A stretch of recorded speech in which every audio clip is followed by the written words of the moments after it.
Vishnupad Paramahamsa Parivraja Acharya Astotara Srimad Bhagavatam Swami Maharaj Prabhupada. ISKCON Founder Acharya Srila Prabhupada Ki Jai. Jayam Vishnupad Paramahamsa Parivraja Acharya Astotara Shata Srimad Bhaktisiddhanta Saraswati Goswami Maharaj Prabhupada Ki Jai. Jayam Vishnupad Srila Gaurkishore Das Babaji Maharaj Ki Jai. Jayam Vishnupad Srila Sachinandana Bhaktivinoda Thakur Ki Jai. Jayam Vishnupad Vaishnava Sarvabhuma Srila Jagannath Das Babaji Maharaj Ki Jai. Jaya Shri Rupa Sanata Bhatta Raghunatha Shri Jiva Gopala Bhatta Sad Goswami Prabhu Ki Jai. Namacharya Srila Haridas Thakur Ki Jai. Prem Se Kaho Shri Krishna Chaitanya Prabhu Nityananda Shri Advaita Gadadhar Shri Vasari Gaur Bhaktivinoda Ki Jai. Shri Shri Radha Krishna Gopa Gopinath Shamakun Radhakun Giri Govardhan Ki Jai. Shri Mayapur Dham Ki Jai. Shri Vrindavan Dham Ki Jai. Ganga Mai Ki Jai. Yamuna Mai Ki Jai. Bhakti Dev Ki Jai. Tulsi Dev Ki Jai. Ananta Koti Vaishnava Vrinda Ki Jai. Shri Harinam Sankirtan Ki Jai. Gurnath Raj Srimad Bhagavatam Ki Jai. ISKCON Varma Guru Vrinda Ki Jai. Samaveta Bhaktarin Ki Jai. All glories to these humble devotees. All glories to these humble devotees. All glories to these humble devotees.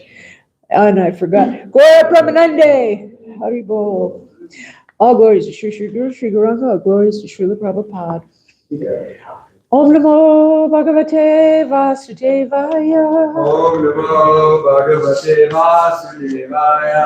Om Namo Bhagavate Vasudevaya. Om Namo Bhagavate Vasudevaya. Om Namo Bhagavate Vasudevaya. Om Namo Bhagavate Vasudevaya. Narayan Namaskritya. Naram Shaiva Narottamam. Devam Saraswatam Vyasa. Tito Jayam Yuridayat. Nasta Preshu Avatreshu. Nityam Bhagavata Sevaya. Bhagavati Uttama Shloke. Bhaktir Bhavati Naistiki. Before reciting the Srimad Bhagavatam, which is the very means of conquest, one should offer respectful obeisances under the personality of Godhead Narayan, under Narayan Rishi, the supermost human being, under Mother Saraswati, the goddess of learning, and under Srila Vyasadeva, the author. By regular attendance in classes on the Bhagavatam, and by the rendering of service to the pure devotee, all that is troublesome to the heart is almost completely destroyed. In loving service under the personality of Godhead, who is praised with transcendental songs, is established as an irrevocable fact. All right, good morning, everybody. Today is the 13th of January, 2026. It's Ekadasi today. We are reading Canto 5, The Creative Impetus. Chapter 1, The Activities of Maharaj Priyavarta. And we're doing verse 4. Okay. Samshayo Yamahan Brahman Samshayo Yaman Brahman Dharakara Sutadishu Dharakara Sutadishu Saptasya Yatsidira Satyasya Yasidirabu Krishne cha matirachuta Krishna Chamatir Achuta Samshayo Yamahan Brahman Samshayo Yamahan Brahman Dharakara Sutadishu Dharakara Sutadishu Saptasya Yatsidira Satyasya Yasidirabu Krishne cha matirachuta Krishna Chamatir Achuta Samshayo Yamahan Brahman Samshayo Yamahan Brahman Dharakara Sutadishu Dharakara Sutadishu Saktasya Yatsidira Satyasya Yasidirabu Krishne cha matirachuta. Krishna Chamatir Achuta. Okay, please chant. Yeah, I thought you were, because I was saying about like I'm like a Canadian. Oh yeah, is it a funny troll at least? Yeah. Okay, all right, go ahead, please chant. Samshayo Yam Mahan Brahman Samshayo Yamahan Brahman Dharagara Sutadishu Dharakara Sitadishu Saktasya Yatsidirabu Saktasya Yatsidira Krishna Chamatir Achuta Krishne cha matirachuta. Samshayo Yaman Brahman Samshayo Yamahan Brahman Dharakara Sutadishu Dharakara Sitadishu Tasya Yasidirabu Saktasya Yatsidira Krishna Chamatirachuta Krishne cha matirachuta. Samshayo Yamahan Brahman Samshayo Yamahan Brahman Dharakara Sitadishu Saktasya Yatsidira Krishne cha matirachuta. All right, word for word. Samshaya, Samshaya doubt. I am, thus, this. Mahan, Mahan great. Great Brahman, Brahman O Brahmana. Brahman Dara, Dara to the wife. Agara, Agara home. Sutta, children.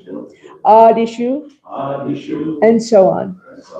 Saktasya, Satyasya of a person attached. of a person attached Yet, Yat because. because Siddhi, Siddhi perfection. perfection Abhut, Abu became. became Krishna, Krishna unto Krishna. unto Krishna Cha, Cha also. also Matihi, Mati attachment. attachment Achyuta, Achyuta infallible.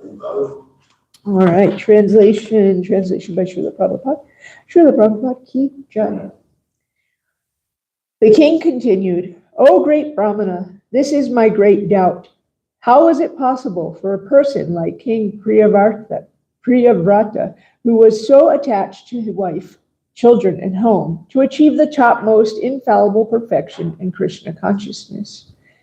Please repeat. The king continued, The king continued, O great Brahmana, O great Brahman, this is my great doubt. this is my great doubt. How was it possible How is it possible for a person like King Priyavrata, for a person like King Priyavrata, who was so attached to wife, who was so attached to wife, children, and home, children, and home, to achieve the topmost infallible perfection to achieve the topmost infallible perfection in Krishna consciousness? in Krishna consciousness?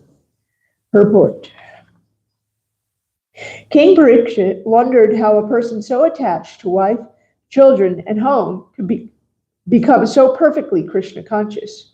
Prahlad Maharaj has said, Matirna Krishna Parata Svatova Mito Vipadyeta Grihavratanam. A Grihavrata is one who has taken a vow to execute family duties, has no chance to become Krishna conscious. This is because most Grihavratas are guided by sense gratification and therefore gradually glide down to the darkest regions of material existence. Adanta Govir Vishtatam Tamisram. How can they possibly become perfect in Krishna consciousness? Maharaj Parikshit asked Sukadeva Goswami to resolve this great doubt. Okay.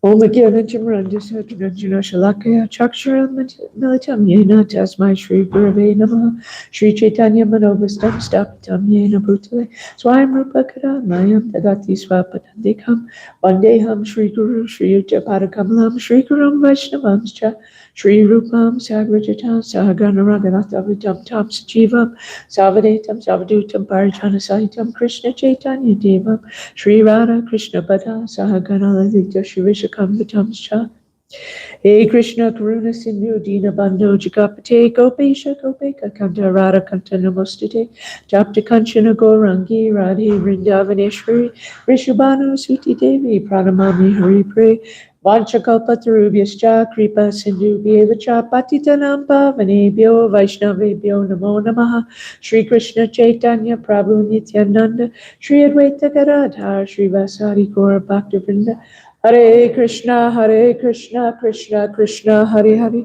Hare Rama, Rama Rama, Hare Hare. All right. And I ask you guys' forgiveness. I was feeling quite ill while I was preparing for this class. So let's hope it makes some sense. Okay? Yeah. Okay. So in this verse, we can see that King Parikshit is asking Sukadeva Goswami how Maharaj Priyavrata was so attached, yet he was able to attain the perfection of Krishna consciousness, being attached to family life. And so we know we've been talking a lot about family life the last few classes. But we know that the goal of life, the goal of just human life in general, is to develop Krishna consciousness. And family life is something that can easily distract us from that goal, right? I mean, because if you're thinking, oh my gosh, do I have, am I earning enough money to pay the mortgage? Are my kids going to be able to get into a good school? How am I going to afford braces? All these things that come about, and even if you don't have children, right? You have so many problems sometimes when you just have a spouse, right? You might have disagreements about various things, and in that way, it's very easy to kind of like sort of get wrapped up in that stuff and forget about what the goal of life is. But not everyone's able to refrain from family life, right? In fact, most people are not able to refrain from family life. And the Bhagavad Gita tells us that it's better to do your own duty imperfectly rather than do another's duty perfectly, right? And so I think sometimes people forget that, right? And they think, these people are in family life, maybe they're not so advanced or something like that. But everybody has the level that they're at, and that's what level they should be at, right? Is if you're not, if you're trying to artificially take up a position that you are not suited for, it's not going to be successful, right? Not to mention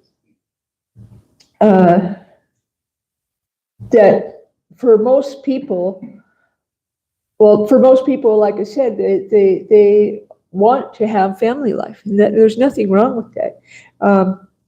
And so does this mean like that there's no hope, right? Because it says So King Parikshit was like, how is it possible for a person like King Priyavrata, who was so attached to wife, children, and home, to achieve the topmost infallible perfection in Krishna consciousness, right? And then in the purport, let's see, yeah, Agriyavrata is one who has taken a vow to execute family duties, has no chance to become Krishna conscious, no chance. I mean, that sounds pretty terrible, right? No chance. But actually, does that mean we should have no hope? No, because family, although it equals attachment, of course, you should be attached to your family if you have one. In attachment, we know equals suffering, but family life can actually be devotional service. That's where I'm trying to get to. So in the 11th canto of the Srimad Bhagavatam, we're told that there's actually many souls from previous yugas. Sometimes we think, oh, it's so much better in the previous yugas, right? There wasn't all this fighting. There wasn't, all this distress. You could really just sit and focus on your spiritual practice, right? But if that's the case, then, why does it say in the 11th canto that so many souls from those eras, they would like to be born in Kali Yuga? Now, why is that? It's because of the association. In Kali Yuga, there's actually so many devotees of the Lord.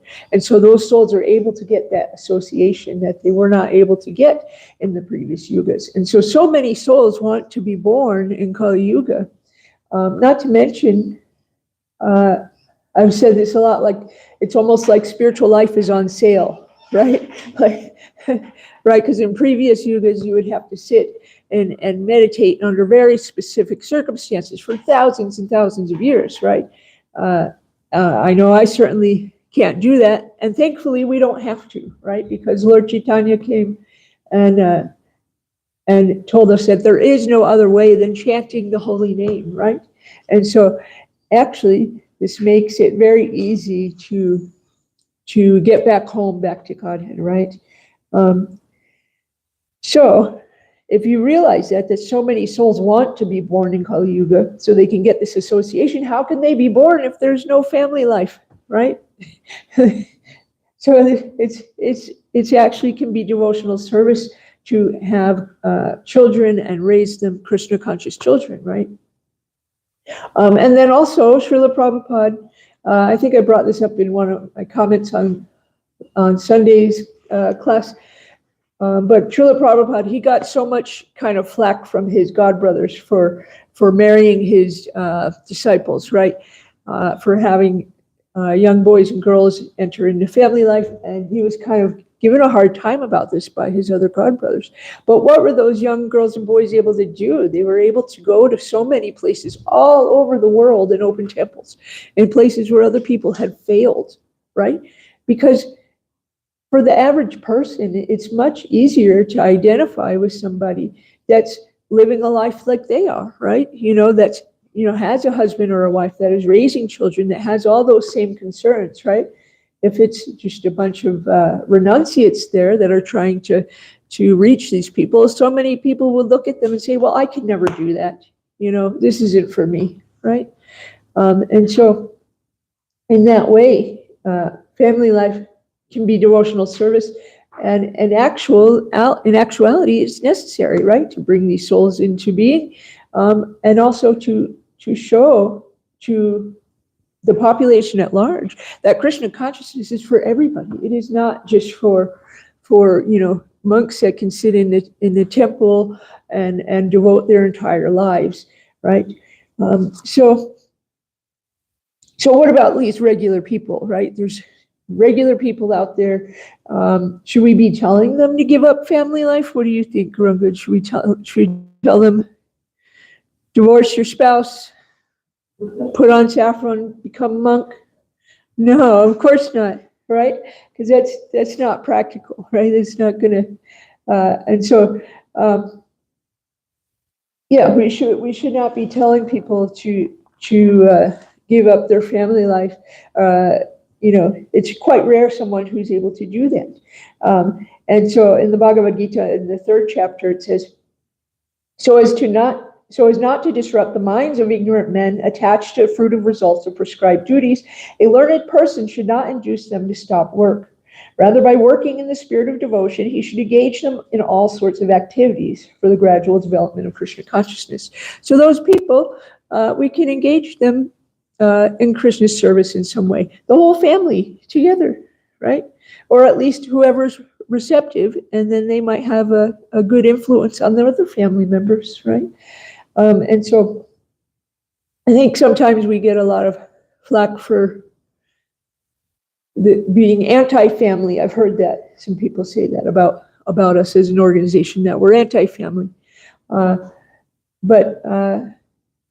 that we certainly should not be. And that's just kind of a misconception, right? Because the vast majority of devotees are in family life, right?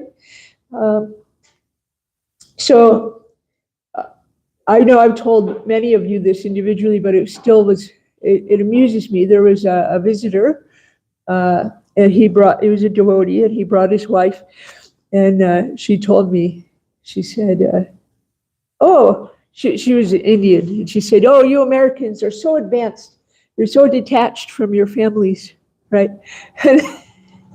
And I just kind of laughed, and I said, that's not advancement. I said, that's self-preservation, right? So many of us are traumatized by our families. And so then we tend to stay away from each other. And so it's self-preservation. It's not, advancement. And so that's self-preservation from trauma. And so that's something that I noticed is a big distraction for a lot of people when it comes to spiritual life, is their trauma, right? Maybe not family life trauma, but other traumas too, right? Trauma is, and as we go deeper and deeper into Kali Yuga, right? Everybody's got some kind of trauma. Everybody's got something horrible that they're living through. And, I personally have been through a lot of trauma in my life. And one thing I've noticed that I did, and that other people that have gone through a lot of trauma and that are having trouble with, moving on, is they tend to hold that trauma very close to them, right? Almost like a security blanket in a way, right? And you hold it very close to you because you've kind of internalized it as like part of your character, right? That I've been through this adversity, and this is part of who I am. But actually, holding that trauma so close, and another thing people do, and I did this too, you had to tell everybody, let me tell everybody about this trauma, everybody's got to know.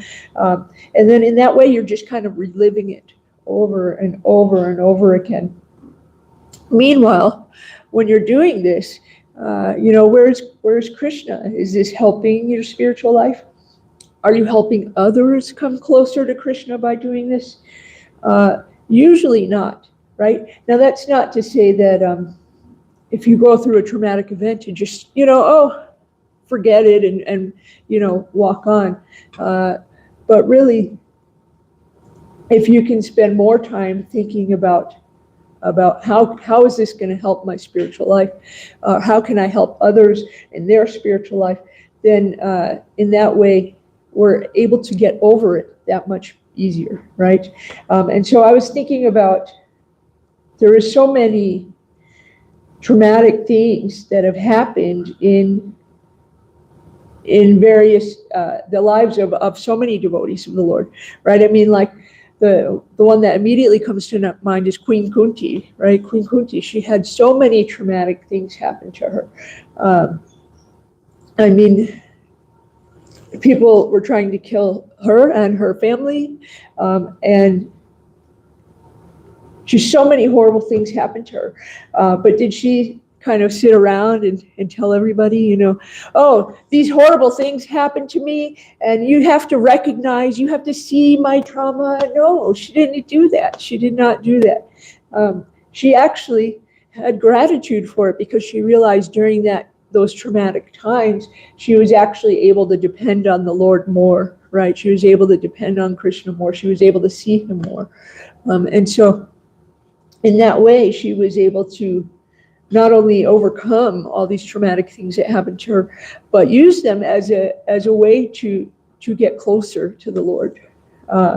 Another one that came to mind was King Chitraketu, right? You know, he so badly wanted to have a son, and you know, he had, what was it, 10 million wives?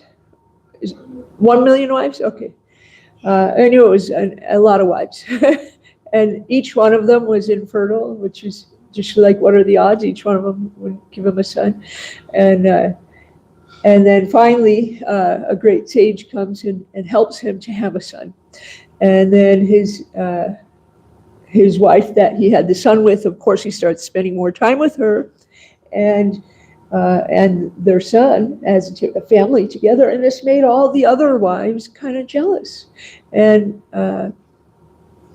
actually, they poisoned his son and killed him. I mean, how traumatic is that? You spend your whole life wanting a son, you finally get him, and then he's taken away from you.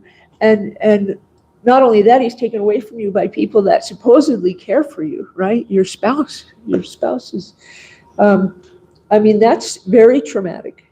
And in fact, that scene in the Bhagavatam where the son dies is one of the most heart-wrenching in the whole Bhagavatam for me, like to hear how the king is just so distraught, and how his wife is so distraught over the loss of their son. I mean, it's just really heart-wrenching.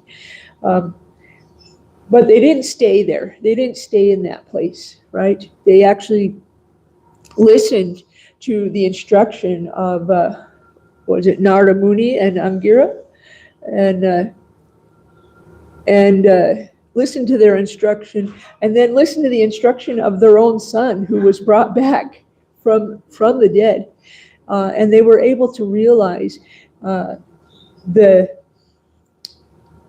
unnecessariness of all this lamentation, right?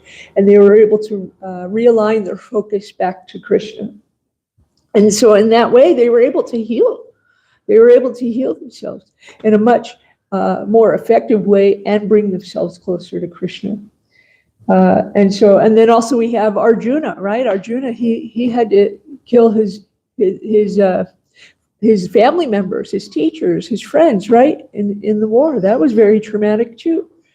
So it's very important to think when we're being distracted, whether it's by trauma or it's by family life, how is this helping?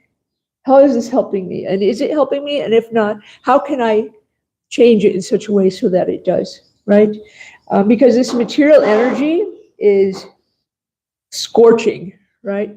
That's what we sing every morning, right? How the spiritual master is like a storm cloud that rains and puts out the fire, the blazing fire of material existence. And so we're leaving this burning field of material existence for the shade of the lotus feet of the Lord, right? So somebody might say, I've heard this a lot, oh, but if I do that, if I don't address my traumas, then I'm spiritually bypassing. But bhakti, it doesn't just like distract us from our suffering. It actually removes the cause, right? So that causes that attachment to the impermanent. Attachment to the impermanent causes us suffering. Whereas bhakti allows us to become detached from those impermanent things and attached to the permanent thing, which is our relationship with Krishna. So there's this artificial shade, right? We have this artificial shade that might shield us from the burning flames of material existence a little bit. So that artificial shade would be like things that give us temporary comfort. Our family, our antidepressants, our friends, our therapy, whatever it is, right? These are different things that people take shelter of. But that shade is very temporary. It's only a temporary comfort, and it's not going to have a lasting effect. And really, it just kind of, in many cases, has the effect of throwing us deeper in to a broken relationship with Krishna, right? It kind of keeps us from having that relationship. But then we have the natural shade, which is bhakti, which is the lotus feet of the Lord. And this is permanent relief. So this gives us satisfaction. And satisfaction is actually an austerity of the mind. I love that idea, right? Because that implies, when we hear that satisfaction is an austerity of the mind, that implies that we have some control over whether or not we're satisfied. And I think a lot of people, they don't really realize that. They don't think that they have control over whether or not they're satisfied. There's a really great quote by Abraham Lincoln that I really like, and it's something like, "People are as happy as they make up their minds to be," right? And I think there's a lot of truth to that. Of course, if everything gets taken away from me and all my loved ones die, of course I'm going to be sad for some time.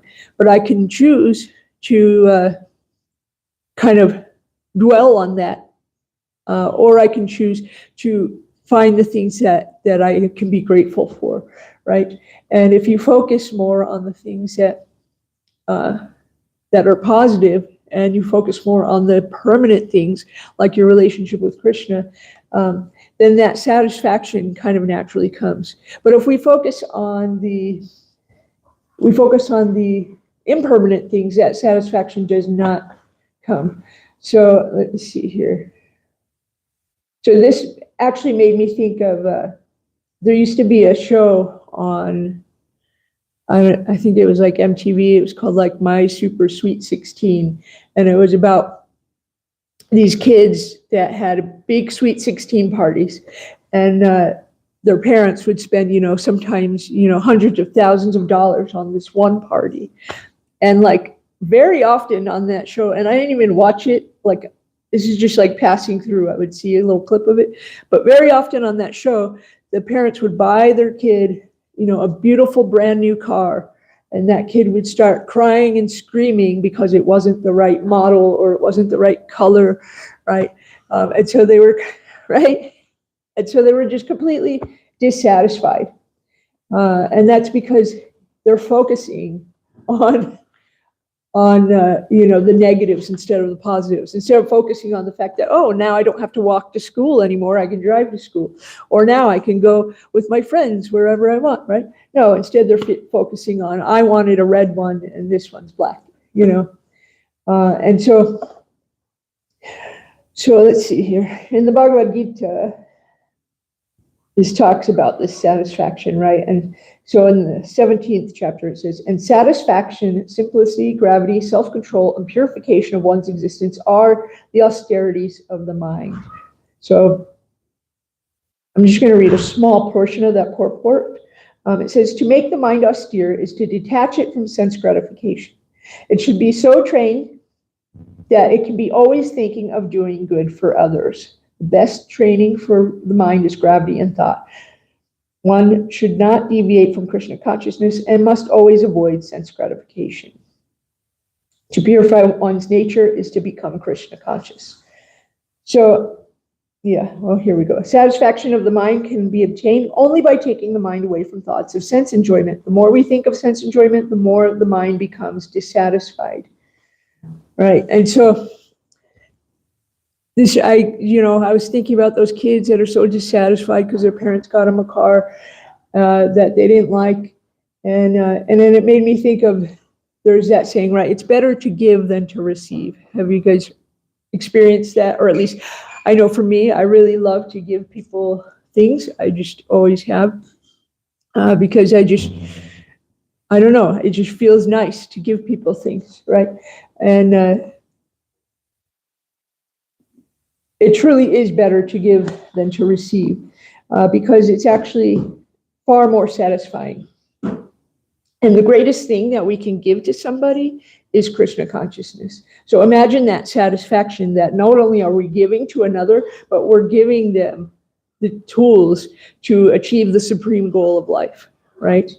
And that's devotional service.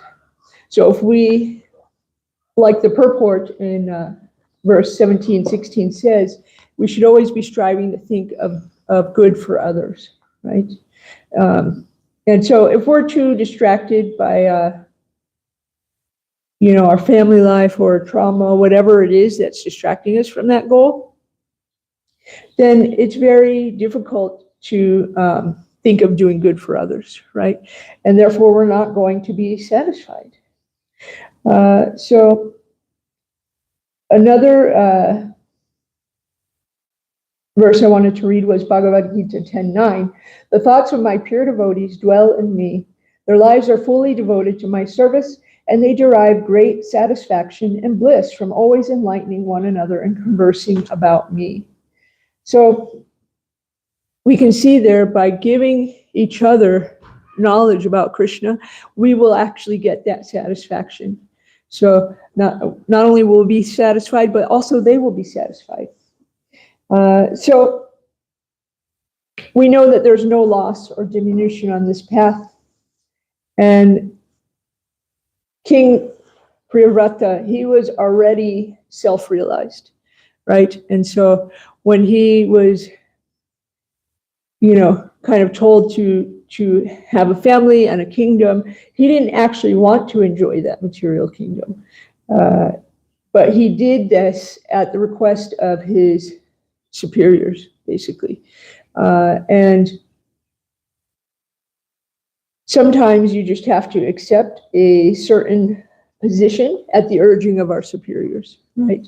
And so that's what Srila Prabhupada did when he was marrying his disciples, right? He urged them to do that, and they were able to achieve great things because they were following the instructions of their spiritual master.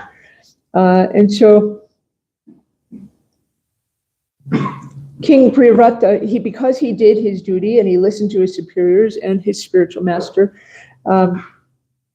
he was able to rule his kingdom and take care of his family while still being attached to the Lord. And that's the most important part, right? Is if you're going to have family life, do it as a service to the Lord. And if you're not able to do that, at least engage in some service to the Lord, right?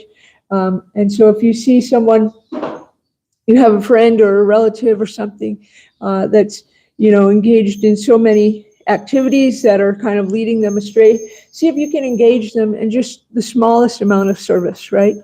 I used to see a friend of mine, he had a sister that had no interest at all in Krishna consciousness. And we were driving around, and those little free libraries on the side of the road? We would be in the car, and he would stop at one of those, and he would hand her one of Srila Prabhupada's books, and he would say, go stick that in that little free library. But she had no idea what she was doing. She was just like, okay. And so she was doing that. So she was actually distributing Srila Prabhupada's books. Now, she was doing it kind of unconsciously, but still, she was doing it, right? And so in that way, he was able to engage his sister, who had no interest at all in Krishna consciousness, in the service of the Lord. And so we can definitely do that. And now, if you have already established doing some service to the Lord, and you're engaged in family life, that's great. There's no reason to change your position, right?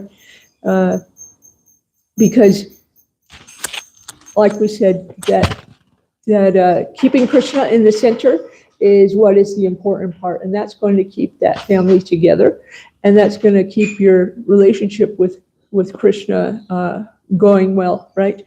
Because so many people can get inspired by their spouse to study more. I know you guys, you like to read together and things like that, and so that's great. And if you can just emulate that, you're going to be well on the path to Krishna consciousness. So I didn't really prepare more than that. I was kind of not feeling well. So if anybody has any comments or questions, yeah, please.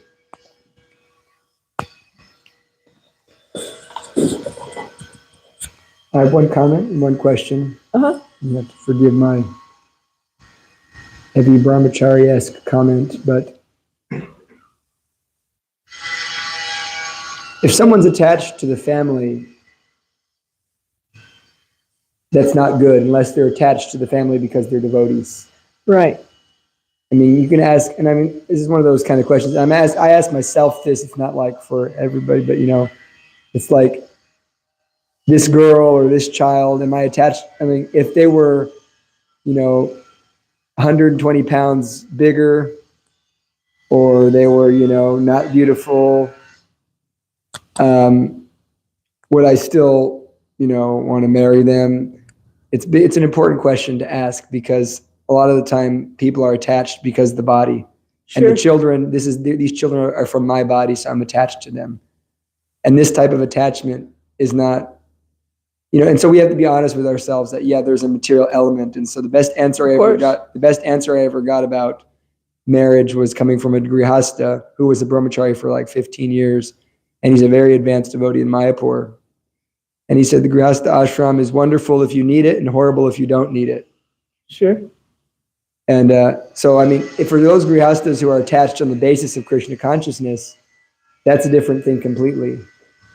That's like very spiritual, advanced, but the majority of those entering grihasta ashram are dealing with material attachment Can you shut that door, somebody? dealing with material attachment to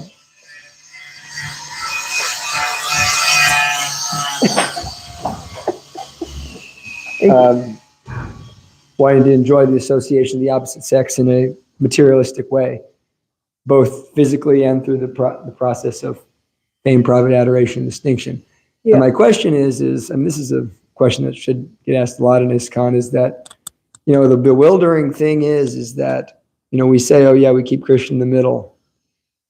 But I've met more devotees who have horrible, strugglesome, and just toxic relationships than any other group of people. And I think that, ISKCON has extremely high, not the Indians, but at least in the West, divorce rates and so forth. And it doesn't make sense. And my kind of thought, I'm asking you, but my thought on it is that, oh, it's Krishna, Krishna's making this, Krishna's doing this to us purposely so that we can become more spiritual. That's why it seems like the devotees are always struggling in this regard. Whereas, sometimes it's bewildering when you see, you go to a karmi person's house, Yeah. and they seem like they have this beautiful family. The kids are all good. They love their parents. And you find that a lot. But then devotees, it's always like tribulation after tribulation after tribulation. Yeah. I mean, that's often because they married not to do service together, but to gratify each other's senses. They always say they're doing it for service. Yeah, because they're lying to themselves. Okay, right? Because if they were doing it to do service, then that's what they would do. They would do service. But for so many people, they're lying to themselves. They don't understand that, no, actually, I want to gratify my senses, right? And then when they enter into this marriage, then they put this artificial imposition. They try to raise their position to that of being, some elevated couple that's going to do service together, and therefore they're not able to gratify their senses in the way they want to without feeling guilty, right? And so then this causes arguments and trauma, right? So, I mean, I think what to do in that situation, I think it's okay if you get together because you want to gratify your senses. That's okay. That's like literally everybody, all right? It's literally everybody. But if you've got to find some kind of way to kind of pivot this into service to Krishna, right? And perhaps that's recognizing that, you know what, actually we're not at this level, right? We're not at this level. So let me do what little service I can. And that feeling of guilt that comes from, enjoying with your spouse, I mean, try your best to get over that, right? Because, you should, if Krishna says, right, that if you can't follow these rules and regulations, then just try to work for me, right? And so, I mean, that you should listen to that and take that to heart instead of trying to think, oh, yes, I'm so much more advanced than I am, Yeah, go ahead. Yeah, that's a good answer. I think there's different opinions, of course. Most extremes. Jayadvaita Maharaj, he gave class on the 5th canto once, and some of the Grihastas, that was the worst class I ever heard. Because Maharaj said, oh, if you can't follow the standard Prabhupada gave, you shouldn't be initiated, which is an extreme situation, but the majority of gurus that I talk with, they have, they say, oh, you'll overcome that through the process of Krishna consciousness. Yeah. But Prabhupada also said guilt is a good thing. Prabhupada said guilt is a good thing, that if we feel guilty for breaking a principle, whatever principle it be, it's actually a good thing. It helps us to overcome and not want to, we should never be okay with breaking a principle. And we should never be okay with ourselves ever, but what to speak if we're not following the standard Prabhupada gave us or the vows that we've taken in initiation. Right, yeah. And the thing about guilt is it can be good and it can be bad, right? There's so many people that guilt can be a motivator to change. And then there's so many people that guilt can keep them stuck in a destructive pattern, right?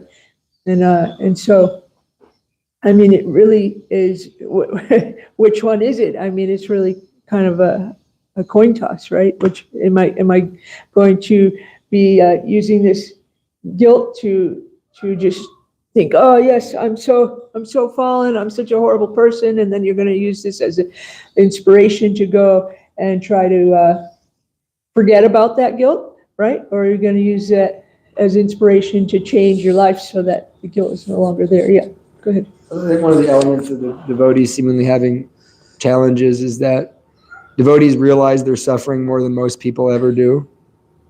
And so, like general people, when I grew up in a very kind of hectic household, to say the least.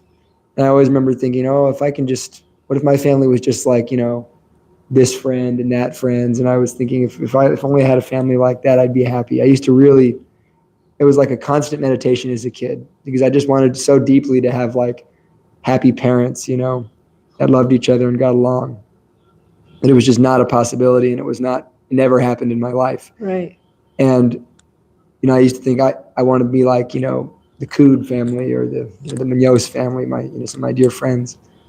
But now, so many years later, I know that none of these families are happy, but they think they're happy. Yeah. That's the thing. But the devotees, they can understand, that actually I won't be happy until I'm fully surrendered to Krishna. And so in this way, the devotees have that realization. But I think it's important that they may realize that, but still we have to act respectfully. Of course. Like with each other. That's what I think I seem to see a problem, is that mostly with ex-brahmacharis, because, the people who are just grihastas, they seem to do better off. But the ex-brahmacharis, they have this life of freedom that's kind of unparalleled to any other person in the world, because not only are they free, like, single, but they're free from all of these kind of illusions, and then because of whatever circumstances, they end up taking up the Grihastha ashram, which is okay, and it's encouraged for 99% of brahmacharis. But then what happens is they start to resent, the choice they made and the people around them, because now they're not experiencing that level of freedom. And so that creates a really kind of toxic situation in the family life. And the only time you hear grihastas, they're always, they're generally happy, but those ex-brahmachari grihastas, sometimes they have really horrible things to say about like family life, because they have this resentment. So it's really important that, we may find ourselves in a circumstance due to our own doing, but we have to remain respectful of all the members of our family and realize they're parts and parcels of Krishna. And in this way, I always say this, and it was kind of a realization I had in Mayapur, but I'll end on this, that love is not, romantic feelings or anything like that. Love is deep respect, profound gratitude, and intense appreciation. Mm-hmm. So if you can appreciate, be grateful, and respect someone, that's love. But so much of the time I find that, even just baby couples, generally there starts to be disrespect within the first, short time, start little jabs, little disrespectful things. And then you can see that love will not manifest. So that's my 2 cents on that. Okay. All right, Chandrika.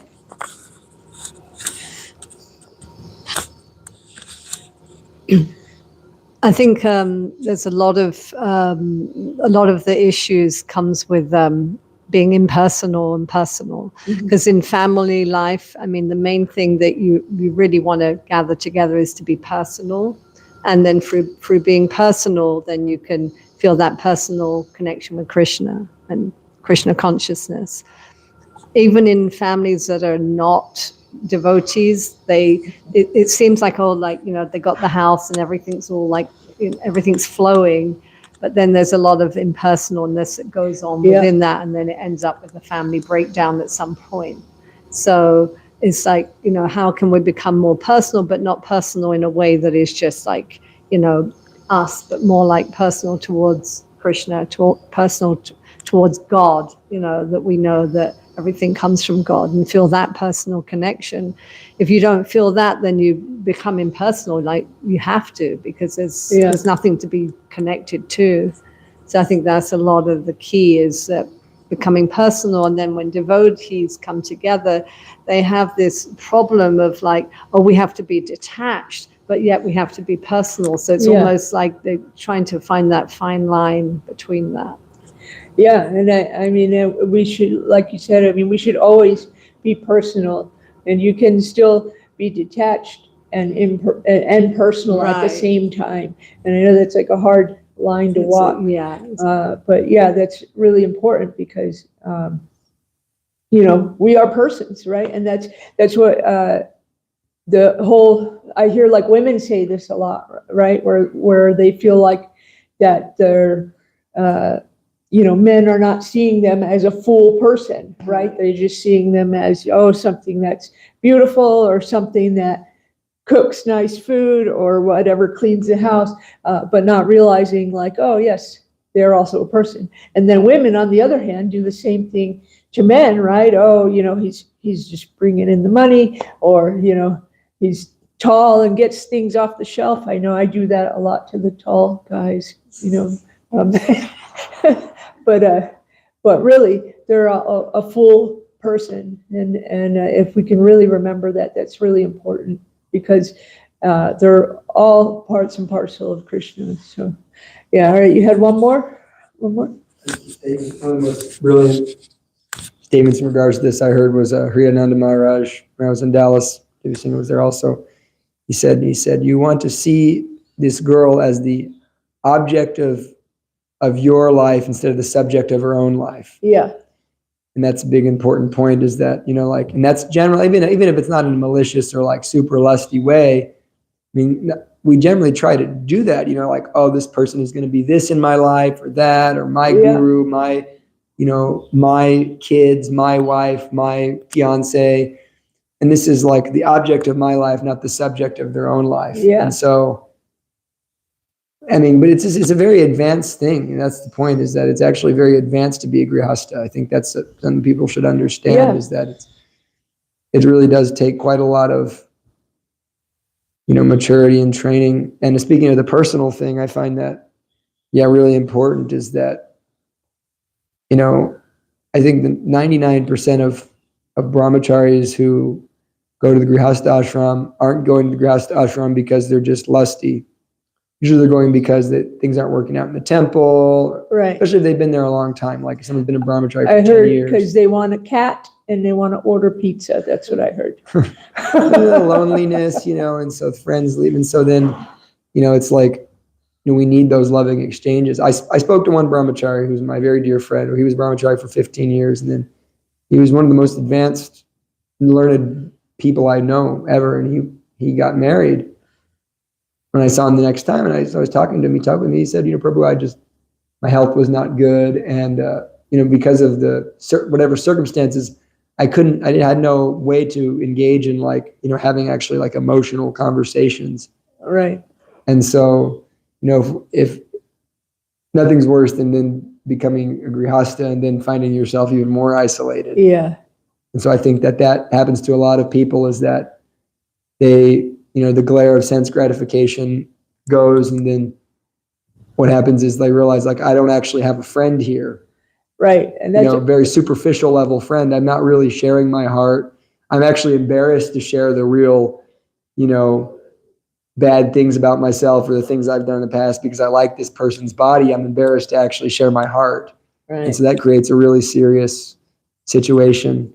And, you can just, if you just study your mind for like a long time, you start to know, I've been just noticing that recently, like, wait, this is there, but it's not all adding up, because actually what we really want is love. And we really want to have that loving devotee exchange. And that's very rare in this world, and so if Krishna is kind enough to actually provide us a relationship where that is a reality, then that's good. But otherwise, I think people should be very careful not to jump the gun. Yeah. And I've said this to you younger guys so many times. If you get married, make sure it's a friend, not just, oh, she's beautiful, because that will wear off. So The mind tricks you. Oh, yes. she's my best friend. Yeah. And the same for girls too, right? Oh, he's so handsome. Yes, but do you want to talk with him even if you lost his looks? Anyway, okay, all right. Thank you. Grace Lalita Priya.